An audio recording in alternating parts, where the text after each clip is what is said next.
Okay, come on, Weekly. Cleveland is really taking ages. Cleveland. At Pittsburgh.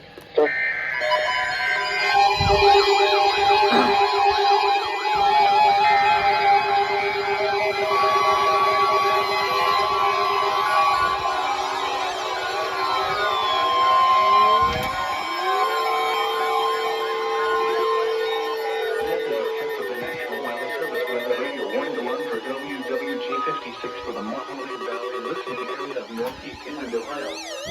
During potentially dangerous weather situations, specially built receivers are automatically activated to warn of the impending hazard. Tests of these receivers are normally conducted by the National Weather Service every Wednesday between 11 a.m. and noon. When there is a threat of or existing severe weather in the area, the test will be postponed until the following day. This ends the test of the National Weather Service weather radio warning alarm.